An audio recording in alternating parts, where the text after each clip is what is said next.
우리 새롭게 해서 간증 우리 볼 때 강래우 그 성악가 우리 간증을 그때 한번 봤습니다. 그분의 이제 부인 되시는 우리 이지민 집사님 오늘 간증 함께 봤습니다. 저도 한 12, 3년 정도 된 것 같아요. 꼭 이맘때 같은데 우리 청년들 겨울 수련회 가려고 그때가 이제 10시쯤 아마 오전 10시쯤 됐는지 모르겠어요. 그래서 교회 모여 있어서 빨리 기도해 줘야 또 출발하니까 이제 기도해 주기 위해서 쭉 집에서 오는데 4단지요 앞에서 길이 살짝 얼었던 것 같아요. 블랙 아이스 그런 것이죠. 잠깐 미끄러지면서 브레이크를 밟았는데 다행히 중앙선 쪽으로 가지는 않고 제가 가던 방향에서 막 이렇게 차가 이제 틀어지면서 옆에 있는 이제 가로수 바퀴를 들이받았죠. 그래서 에어백이 터지고 그때 제가 이게 에어백이로구나 그걸 이제 경험을 했는데요. 간증을 들으면서 꼭 이맘때로구나 우리 청년들 겨울 수련회 이제 가면서 그랬던 이제 기억이 납니다. 우리 지난 시간에 이어서 우리 창세기 12장 1절 5절의 말씀을 좀 보게 되는데 간증에서도 아까 그런 내용이 좀 나왔습니다. 참 우리에게 많은 축복들이 있지만 그 중에서도 이 만남의 축복이라는 것이 얼마나 귀한지 모릅니다. 그래서 제가 우리 자녀들, 우리 어린 자녀들을 위해서 기도할 때마다 꼭 하나님께서 만남의 축복을 주세요라고 기도를 하게 됩니다. 좋은 부모님을 만났으니까 이제 학교에 또 들어가면 좋은 선생님 만나고 좋은 친구들을 만나고 앞으로도 자라는 과정 속에서 좋은 영적 지도자들을 만나고 좋은 배우자도 만나고 계속해서 이 만남의 축복이 있기를 이제 바라는데요. 여러분 우리에게 있어서 정말 귀한 것이 만남의 축복이지요. 근데 우리에게는 참으로 귀한 만남이 있습니다. 어떤 만남입니까? 하나님과의 만남입니다. 하나님과의 만남은 우리의 인생을 바꿔놓습니다. 아브라함은 하나님과의 만남을 통해서 인생이 놀라운 축복의 인생이 될 수가 있었죠. 지난 시간에 우리 살펴봤습니다만 연초이기 때문에 제가 이 창세기 12장의 말씀을 좀 함께 나누고자 했습니다. 새해가 되면은 새로운 결심들을 우리가 하게 되는데 그런 결심이라는 것이 뭡니까? 떠나는 것을 말하는 거죠. 잘못된 삶에서 또는 바꾸어야 되는 그런 어떤 습관이라든지 버려야 될 것들이 있을 때 우리가 거기서 떠나서 하나님의 말씀을 따르는 삶으로 가야 되는 거죠. 하나님께서 아브라함에게 명령하셨습니다. 하나님의 말씀은 항상 이 구조로 되어 있다고 말씀을 드렸죠. 명령과 약속, 약속하시고 명령하시고 아브라함에게는 먼저 명령하셨죠. 그 명령은 떠나서 가라라는 명령이었죠. 우리 이미 살펴봤습니다만 그래도 한번 다시 상기하는 의미에서 1절의 말씀을 한번 보시면 하나님께서 아브라함에게 이르시는데 너는 너의 고향과 친척과 아버지 집을 떠나서 하나님께서 보여주시는 그 땅으로 가라. 그렇죠? 떠나서 가라 말씀을 하셨습니다. 갈 때 어떻게 가라고 했습니까? 믿음으로 가라고 했습니다. 그래서 아브라함은 히브리서 11장에 나오는 말씀처럼 갈 바를 알지 못하는데 믿음으로 갔다라고 말하고 있죠. 자, 이렇게 하나님께서 아브라함에게 명령을 하신 다음에 약속을 주셨습니다. 그 약속의 말씀을 오늘 우리가 보는데 2절 말씀에 보면 하나님이 주신 약속은 내가 너로 큰 민족을 이루고 라고 말하고 있습니다. 아브라함에게는 자녀가 한 명도 없었습니다. 창세기 11장 30절 말씀이 나오는 것처럼 사라가 임신하지 못했기 때문에 자식이 없었더라 말하고 있죠. 자, 그런데 한 명도 없는 상황에서 하나님께서 민족을 이루게 하신다 약속을 하셨으니 참 얼마나 뻥튀기처럼 느껴졌을까 싶기도 하지요. 그런데 하나님께서는 이 약속의 말씀처럼 아브라함에게 바로 그런 놀라운 일을 이루어 주셨습니다. 그래서 아브라함을 통해서 한 민족이 이루어지게 됐죠. 그 민족 가운데서 그 민족을 통하여 예수 그리스도께서 이 땅에 오시게 됐죠. 자, 하나님의 말씀에 순종하면 하나님께서는 이렇게 큰 민족을 이루게 하신다. 너로 큰 민족을 이루게 하신다. 그것은 다르게 말하면은 영향력 있는 삶을 살게 한다는 뜻이 될 수 있겠습니다. 큰 민족이라고 할 때 어떤 거창한 그런 것보다도 영향력을 끼치는 삶, 선한 영향을 끼치는 삶을 살게 주신다는 말씀이죠. 자, 이렇게 민족을 이루게 하신다 그랬고요. 이어지는 또 말씀은 너를 복이 되게 하신다. 너에게 복을 주어 너는 복이 될지라. 이 복 전에 성경에서는요, 너는 복의 근원이 되리라 그렇게 번역을 했었는데요. 사실 복의 근원은 하나님입니다. 그러니까 복의 근원이 된다는 것은 사실 좀 맞지 않는 말이죠. 그걸 좀 강하게 얘기를 하다 보니까 복의 근원이라는 표현을 썼었던 것인데 이제 새롭게 개정 우리 번역본에서는 이걸 바꿔놨죠. 그래서 이 복이 될지라라는 말이 맞는 것 같습니다. 왜냐하면 하나님이 복의 근원이시지 우리가 복의 근원이 아니거든요. 아무리 우리가 많은 복을 받는다고 할지라도 우리가 복을 줄 수 있고 나에게서 복이 나가고 그런 건 아니죠. 우리는 전적으로 받는 사람입니다. 누구로부터요? 하나님께로부터 받는 사람이죠. 그러니까 우리가 하나님을 가까이 하고 하나님께 붙어 있으면 하나님께로부터 항상 복이 우리에게 임하게 되지요. 그래서 우리는 그 받은 복을 가지고 나누어 주는 역할을 한다든지 또는 축복의 통로로서 쓰임을 받게 되는 것이죠. 자, 너는 복이 될지라라는 이 말씀은 복이 시작된다라는 말이고 또 복의 통로가 된다라는 말이 되겠습니다. 자, 그 말처럼 마태복음 1장 1절을 보게 되면은요, 예수님에 대한 족보를 말하면서 예수님을 가리켜 뭐라고 지금 수식을 설명을 하고 있습니까? 아브라함과 다윗의 자손 예수 그리스도의 계보라. 예수님은 아브라함과 다윗의 자손으로 오신 분이다라고 말하고 있습니다. 그러니까 아브라함에게서 시작된 그것이 예수님에게까지 이른 것입니다. 아브라함을 통하여서 그 가문에 예수님이 나오시게 됐습니다. 여러분, 최고의 복이 뭡니까? 이 땅에 예수 그리스도가 오신 것입니다. 이 땅에 구원해 주신 주 되시는 예수님께서 오셔서 우리를 찾아오시는 것이죠. 그 예수님이 어떻게 오시게 됐느냐? 아브라함의 이름을 통하여 오게 됐습니다. 물론 그 자손 다윗의 또 이름을 통해서 오게 됐습니다만은 어쨌든 시작은 아브라함인 것이죠. 그래서 너는 복이 될지라라고 말하는 것은 복이 시작이 된다라는 말이 되겠습니다. 그리고 너를 통하여서 그 귀한 존귀하신 예수 그리스도가 구세주가 오신다는 것을 말하는 거죠. 자, 여러분, 우리가 복을 받는 것 참 귀한 거죠. 그런데요, 우리가 받은 이 복을 통해서 선한 영향을 끼치는, 그래서 남을 복되게 하는 것은 더 귀한 것이다라고 생각이 됩니다. 요셉이 하나님께로부터 복을 받았지요. 그런데 요셉에게 있어서 아주 돋보이고 빛나는 것은 뭡니까? 요셉은 가는 곳마다 그가 다른 사람을 복되게 하는 삶이 되었다는 거죠. 요셉이 보디발의 집으로 갔더니 보디발의 집이 복을 받습니다. 요셉이 감옥에 가도요, 감옥에 있는 사람들이 또 잘 됩니다. 요셉을 만나는 사람들이 힘을 얻고 은혜를 받고 요셉을 통하여서 잘 되어지고, 요셉이 애굽의 총리가 되니까 어떻게 됐습니까? 애굽 나라가 잘 되었습니다. 기근의 때에도요, 그 나라는 먹고 살게 되었고, 주변에 있는 그 흉년을 만난 그런 많은 그런 이제 그 지역의 주변 나라들 족속들이 다 이 애굽을 향하여서 오게 되지 않습니까? 애굽의 양식이라는 말을 듣고 그렇게 애굽의 양식이 있게 된 것도 뭐 때문입니까?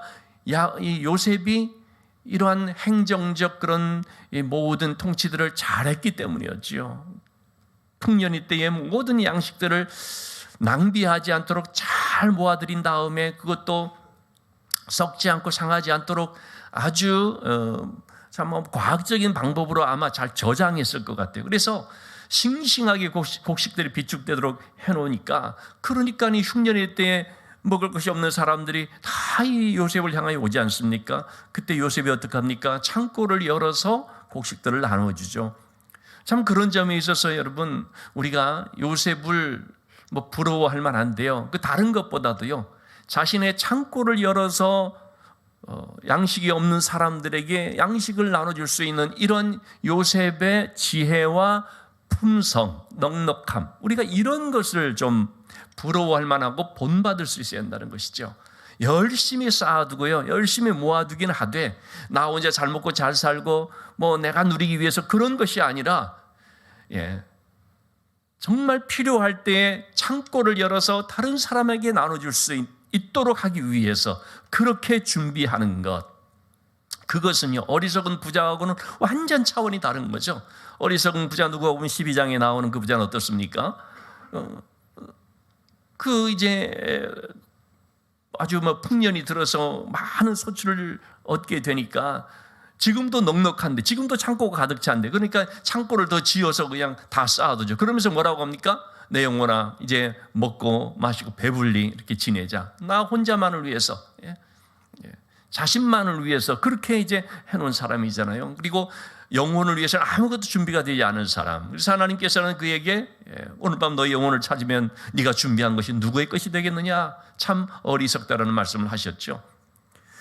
그런 어리석은 부자와 비교돼서 요셉은 정말 지혜로운 풍성한 사람이었습니다. 잘 모아두었는데 왜 모았느냐? 창고를 열기 위해서죠. 그런 점에서 여러분, 우리의 삶은요 창고를 닫는 삶, 닫아놓고 쌓아두기만 하는 삶이 아니라 창고를 여는 삶이 돼야 됩니다. 어떤 분들은 창고를 열기는 열지만 아무것도 없는 경우들 있잖아요. 또 그리스도 안 되겠죠. 열심히 모아두기는 할 수 있는 대로도 모아두는 거죠. 그런 다음에 결정적인 순간 다 열어서 정말 필요한 사람에게 나누어지고, 어려운 사람을 도와주고, 헐벗은 굶주린 사람들을 먹여주고, 저는 정말 우리 교회가 그런 교회가 되기를 원하는 것입니다. 창고를 여는 교회. 그래서 정말 필요 적절하게, 참 요긴하게, 너무나 도움을 필요로 하는 그런 분들을 향하여서 베풀어주고 찾아가서 도와주고, 그런 교회. 무슨 우리가 소문내기 위한 것도 아니고요, 자랑하기 위한 것도 아니고요, 그야말로 하나님의 영광을 위해서 할 수 있으면 그런 마음으로 하는 거죠. 자, 어쨌든 요셉은 정말 그런 점에 있어서 복이 있는 사람이었던 것입니다. 그가 가는 곳마다 복이 됐던 것입니다. 우리 모두 다 그런 사람들 되면 좋겠습니다. 내가 가는 곳에 복이 되는 것.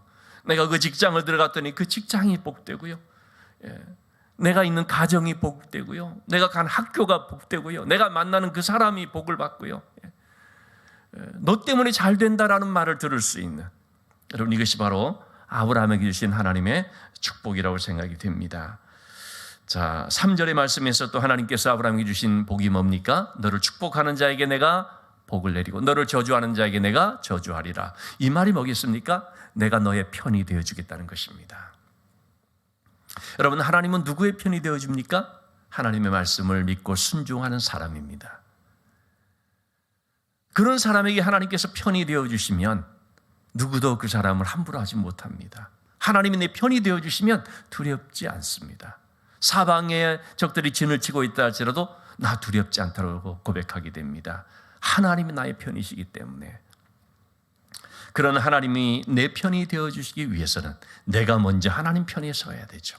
내가 먼저 하나님 말씀 따르는 자가 돼야 되고, 내가 먼저 하나님을 의지하는 삶이 될 수 있어야 됩니다. 자, 그리고 또 이제 하나님께서 아브라함을 부르신 그 내용을 좀 우리가 살펴보는데, 저는 하나님께서 아브라함을 부르신 것이 두 가지의 의미가 있다고 생각이 됩니다. 이 두 가지의 내용을 한번 여러분들이 잘 새겼으면 좋겠습니다. 하나님께서 아브라함을 부르신 것, 또는 우리를 부르신 것, 여러분, 우리 모두 다 하나님의 부르심을 받았습니다. 시기와 방법은 다 다르지만 어떤 분들은 아픔을 통해서, 실패를 통해서 부름을 받기도 하고, 어떤 분은 정말 생각지 못했던 어떤 사람을 만나서 또 부름을 받기도 하고, 어떤 사람은 지금도 아주 참 귀한 목회를 하시는 분도 있습니다. 의심 때문에 아내가 어딘가 자꾸 가니까 너무 이 아내를 의심해서 도대체 어떤 사이 집단에 나가나 보려고 그렇게 갔다가 붙잡힌, 그런 여러 가지 다양한 경우들이 있는데요. 하나님이 우리를 부르신 것은 두 가지 의미로서 우리가 꼭 생각해야 한다는 것이, 첫째는 은혜라는 것입니다. 어떤 모양으로 부르든 하나님께서 우리를 부르신 것은요, 은혜라는 것입니다. 부담이 아닙니다. 우리를 괴롭게 하기 위한 거 아닙니다. 우리 성가시게 하려고, 우리 일시키려고 그런 거 아닙니다. 하나님께서 우리를 부르신 것은 은혜입니다. 왜 은혜입니까? 축복을 받게 하기 위해서인 것이죠. 하나님께서 우리를 부르신 것은요, 사랑하기 때문입니다. 우리 관심이 있어서, 우리를 하나님의 자녀 삼고 싶어서, 하나님과 교제하게 하려고. 여러분, 이 하나님과 교제한다는 것은 이건 정말 대단한 일입니다. 하나님과 교제하는 그것은요, 무슨 그 하나님께 무슨 꼼짝 못하는 어떤 부담스럽고 그리고 굉장히 우리의 마음을 불편하게, 절대 그런 거 아닙니다. 누군가와 교제한다는 것이 참 즐거움과 기쁨이지 않습니까? 그런데 그분이 다른 누구도 아니고 하나님이라고 한다면 그것처럼 정말 귀한 것이 어디 있습니까? 이렇게 하나님께서 우리를 불러주셔서 하나님의 자녀 삼아주시고 함께 교제한다는 것, 이게 얼마나 놀라운 은혜인지 알 수 없습니다. 그렇기 때문에 우리는 하나님의 이 부름 앞에서 항상 은혜를 생각해야 됩니다. 이거 너무 귀한 은혜야. 은혜라는 속에는요, 자유함과 기쁨과 평강이 있는 것입니다. 하나님과의 만남, 하나님과의 교제라는 것이 정말 은혜라고 한다면 우리는 이 하나님과의 관계 속에서 반드시 기쁨을 누려야 되고요, 평강해야 되고요, 자유함이 있어야 됩니다. 이 진짜 하나님과의 교제입니다, 이것이. 그러지 않은 것들은 지난 수요일 때도 그런 말씀 드렸습니다만은 전부 뭡니까? 의무고 짐이 되고 억지가 되어버립니다. 신앙생활이라는 것이 의무가 되어버리면, 짐이 되면은 그 다음부터는 괴로운 것입니다. 예배를 드리는 것이 짐이 되고 의무가 되면 그건 괴로운 것입니다.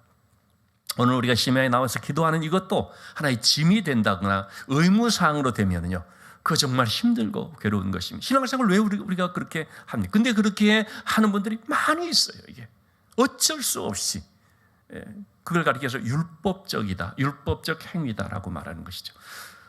신앙은 그게 아닙니다. 은혜인 것입니다. 하나님이 우리를 부르신 것, 은혜.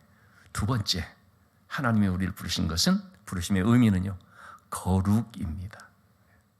우리는 은혜라는 것만 알고 있으면 안 됩니다. 하나님이 우리를 부르심 속에는 두 가지의 레일이 있다고 보시면 좋겠습니다. 지난 사역반 때 제가 그 말씀을 드린 것 같아요. 우리의 신앙은 기차라고 표현한다면, 이 기차, 신앙이라고 하는 이 기차가 가는 길은 두 레일로 되어 있습니다. 모노레일이 아니고 두 레일로 되어 있습니다. 이 두 레일의 이름을 저는 은혜요, 거룩이라고 이름을 붙이고 싶습니다. 우리가 신앙생활하면서 반드시 은혜라는 레일 위에도 있어야 되지만 거룩이라고 하는 레일 위에 있어야 됩니다. 거룩이라는 것이 없으면, 우리의 은혜라는 것을 잘못하면 굉장히 천박한 은혜가 되어버릴 수 있습니다. 아무런 그런 세상과 구별됨이 없는 은혜, 이걸 가리켜서 우리가 값싼 은혜라고 하거든요. 그러니까 이 선한 능력으로라고 하는 이 찬양을 이제 작사를 한 건 아닌데요, 시를 쓴 본회퍼 목사님이 시거든요. 본회퍼 목사님은 정말 이 점에 있어서 굉장히 아주 무거운 말을 한 것입니다. 예수님께서 우리의 구원을 위해서 십자가를 지시고 목숨을 바쳐주시고 한 이것은 절대로 값싼 은혜가 아니다. 정말 그것은 너무너무 귀한 은혜다. 공짜라고 해서 값싸게 생각을 해버리니까 예수 믿었다고 삶은 변하지 않아요. 예수 믿었고 하나님의 자녀라고 하는데 세상과 전혀 다를 바가 없어요. 여러분, 그것은 은혜에 대해서 너무나 오해하는 것입니다. 그거 은혜 아닙니다. 근데 우리가 거룩이 없는 은혜를 말하게 되면 그렇게 돼버리는 거예요. 그래서 반드시 은혜라고 할 때는 거룩이 뒷받침돼야 됩니다. 거룩이라는 것이 동전의 양면처럼 같이 있어야 되는 것입니다. 동시에 우리가 거룩을 말할 때도 어떻습니까? 은혜가 같이 있어야 됩니다. 은혜가 없이 거룩만 말하게 되면, 자칫하면 어떻게 되냐면, 이걸 이제 좀 어려운 말, 교조주의라고 하거든요. 굉장히 그 바리새적인 어떤 그런 모습들 있잖아요. 전혀 은혜가 없고, 그리고 그냥 다른 사람을, 자기는 깨끗하고 나는 의롭게 하려고 한다 이거죠. 그런데 전혀 은혜가 없는, 그래서 내 신앙생활이 어떤 자기의 의로서 이렇게 되어버리는, 열심히 신앙생활 한다고 남과 다른 내가 신앙의 모습이다라고 하지만 사실은 그것이 자기의 의의가 되어버리는, 남을 비판하고 정죄하고 이렇게 되어버리는 거죠. 그러니까 은혜가 있는 거룩이 돼야 되고요, 거룩이 있는 은혜가 돼야 되는 것입니다. 하나님께서 우리를 부르신 부르심의 의미를 첫째는 은혜라고 볼 수 있고 두 번째는 거룩이라고 볼 수 있겠습니다. 자, 하나님께서는 우리를 어디서 불러내셨습니까? 세상에서 불러내셨습니다.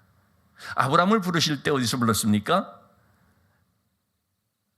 고향 친척 아비 집에서 이렇게 표현했는데, 하나님 없이 사는 삶, 우상을 섬기는 자리, 즉 하나님 없는 세상 속에서 아브라함을 불러낸 것입니다. 이제는 거기서 구별된 삶을 살라 하는 것이 하나님의 부르심입니다. 그래서 하나님의 뜻은요, 데살로니가전서 4장 3절 말씀이 나오는 것처럼 하나님의 뜻이라는 것은 거룩이다라고 말하고 있죠. 하나님의 뜻은 이것이 너희의 거룩이니라. 그리고 이거 다음에 나오는 데살로니가전서 5장 말씀이 하나님의 뜻은 또 항상 기뻐하고 쉬지 말고 기도하라, 범사에 감사하라, 이것이 그리스도에서 아니는 너희를 향하신 하나님의 뜻이니라 라고 말하고 있는데, 여러분, 그래서 이 하나님의 뜻을 말할 때 반드시 데살로니가전서 4장에 나와 있는 이 말씀을 먼저 앞에 두어야 됩니다. 하나님의 뜻은 이것이니 너희의 거룩이다. 그리고 뒤에 항상 기뻐하라, 쉬지 말고 기도하라, 범사에 감사하라, 이것이 같이 와야 된다는 것이죠. 어쨌든 하나님의 뜻은 거룩입니다. 거룩이라는 말이 뭐냐? 이 히브리어로 카도시라는 말인데요, 카도시라는 말은 잘라내다라는 말입니다. 할례를 행할 때 잘라낸다는 것이 표시를 하는 것이 아니라 거룩을 말하는 것입니다. 그래서 이 거룩의 뜻은 두 가지인데, 하나는 분리되었다, 영어로 separate, 분리되었다. 그리고 두 번째는 다르다, different, 다르다. 그러니까 우리는 이 거룩이라고 말할 때, 우리가 하나님의 거룩한 백성이라고 하는 것은 뭐냐면요, 세상에서 분리된 사람이고 세상과 다른 삶을 사는 사람이다 라는 뜻이 되겠습니다. 자, 아브라함을 하나님께서 불러내셨는데, 그래서 아브라함이 하나님의 거룩한 백성이다라는 것은 무슨 뜻이겠습니까? 창세기 14장 13절에서는 이런 표현을 쓰고 있습니다. 아브라함을 가리켜서 히브리 사람이라고 말하고 있습니다. 히브리 사람 아브라함. 이 히브리라는 말이 어디서 그런 나왔느냐? 히브리는 하비루라는 말에서 나왔습니다. 하비루. 이 하비루라는 말은 뭐냐면 강을 건넌 자라는 뜻입니다. 그러니까 히브리 사람이라는 말은 뭐냐면 강 건너 온 사람이라는 뜻입니다. 아브라함은 실제로 메소포타미아 강, 유브라테스 강 같은 그런 바벨론 지역에 있는 갈대아, 우리가 그 지역이거든. 거기서 강 건너 온 사람입니다. 그런데 이것은 단순히 그런 어떤 지리적인 어떤 육신적인 강을 건넜다는 뜻이 아니고요, 세상의 강을 건넜다는 뜻이라고 보면 됩니다. 여러분, 우리는 어떤 사람이냐? 우리는 히브리 사람입니다. 우리는 하비루라는 것이죠. 다시 말하면 우리는 이 세상의 강을 건너온 사람입니다. 그러니까 강 저편에 있는 삶하고 구별되어야 된다는 것입니다. 그래서 이 하비루라는 말, 히브리라는 말 자체가 거룩을 지금 의미하고 있는 것이죠. 하나님께서 아브라함을 부르실 때는 너는 이제 그 전까지의 삶을 청산해라. 강 건너왔다. 그 전의 모든 삶은 이제 끝났다. 이제는 그때의 삶과 다른 삶을 살아야 되고 그때의 삶과 구별된 삶을 살아야 된다. 이렇게 말씀을 하고 있는 것이죠. 자, 이렇게 여러분, 우리의 삶은 세상과 구별된 모습, 즉 거룩이 되어야 된다고 볼 수 있습니다. 자, 이런 하나님의 말씀이 임하게 되자 아브라함은 어떻게 했습니까? 4절 말씀에 나오는 것처럼 하나님의 그 말씀에 그대로 순종합니다. 순종했다는 말은 뭡니까? 말씀을 따라갔다는 말입니다. 여러분, 우리가 하나님의 뜻에 순종하거나 하나님께 순종한다는 것은 결국 뭐냐면요, 하나님의 말씀을 따라가는 것을 말합니다. 우리는 모두 다 안정희구 욕구가 있습니다. 안정욕구, 또 인정욕구, 자기 만족적 욕구. 신앙생활하는 우리는 항상 이 문제와 씨름할 수밖에 없습니다. 저를 비롯해서 누구나 아마 예외가 아닐 것입니다. 여기가 좋사오니, 여기에 만족하고자 하는 것이 항상 우리에게 있습니다. 내 지금의 모습에 좀 만족하는, 즉 안정적인 토대 위에 그냥 있고자 하는 안정 욕구가 우리에게 있는 것입니다. 떠난다는 것은 이 안정 욕구를 뿌리치는 것입니다. 참 이게 쉽지가 않습니다. 낯선 곳으로의 모험, 도전, 더군다나 아브라함의 나이가 75세. 쉽지가 않습니다. 그러나 하나님께서는 바로 그 안정된 자리를 떠나라는 것입니다. 익숙한 그 삶의 자리를 떠나라는 것이죠. 그래야지 하나님이 주시는 새 삶의 자리로 나갈 수가 있습니다. 누구든지 다 마찬가지입니다, 여러분. 뭔가 어떤 새로운 일을 하고자 하는 사람은 반드시 이 단계를 거치고 갈 수밖에 없습니다. 그래서 결단하는 순간이 있을 수밖에 없습니다. 그냥 여기 머물러 있고자 하는 순간 뜻은 세워도 실행을 하지를 못합니다. 하나님의 말씀을 들었을 때 아브라함은 참 좋은 말씀입니다 라고 끝날 수도 있습니다. 그냥 듣고 그냥 그렇게 끝날 수도 있는 것이죠. 그러나 아브라함은 말씀을 따르기로 합니다. 그것이 바로 말씀에 대한 반응이라고 할 수 있겠습니다. 자, 이렇게 아브라함이 하나님 말씀 따라가게 됐을 때 그때 같이 따라온 사람이 또 있었죠. 누굽니까? 롯이었습니다. 조카 롯. 그래서 이 4절 그 말씀을 보면 다시 한번 보시면 아브라함이 여호와의 말씀을 따라갔고 롯도 그와 함께 갔으며, 누가 그러더라고요. 여기서 나온 말이 롯도 복권이라고. 여러분 별로 안 웃는데 이게 상당히 좀 유머 있는 말이었는데 성경에 롯도 복권이 나온다고. 어디 나오느냐고. 창세기 12장 4절에 나온다고. 롯도 그와 함께 갔으며. 우스개로 말한 것인데 사실은 여러분 롯이 진짜 복권 당첨된 거나 마찬가지인 것입니다. 롯이 아브라함을 따라갔더니요, 그의 인생이 정말 복권 당첨된 것 차원이 다른 너무나 복된 인생이 됐습니다. 롯이 사실은 신앙이 없거든요. 근데 그냥 아브라함을 따라만 갔어요. 그랬더니 그의 인생이 달라졌습니다. 물론 그 후에 조금의 우여곡절들이 있기는 있었습니다만 어쨌든 그래도 그 소돔과 고모라 성에서 멸망당하는데 다 구원함을 받고 말이죠. 누구와 같이 가느냐, 참 이게 중요한 문제입니다. 아브라함이라고 하는 믿음의 사람 곁에 붙어 있기만 해도 은혜를 받더라는 것입니다. 여러분 금년 참 이러한 만남의 축복이 있게 되길 바랍니다. 금년 믿음의 사람과 교제할 수 있기를 바라고요. 은혜 있는 사람 옆에 붙어 있는 그런 삶이 되어서, 그래서 덕분에 은혜를 받는, 내가 좀 부족하고 내 신앙이 조금 시원찮아도 내가 은혜 있는 사람하고 붙어 있기 때문에 덕택에 내가 은혜를 받는 좀 그런 지혜의 삶이 될 수 있기를 주님의 이름으로 부탁을 드립니다. 시간이 조금 갔는데요. 이 시간에 우리 함께 기도하는 시간을 갖겠습니다. 먼저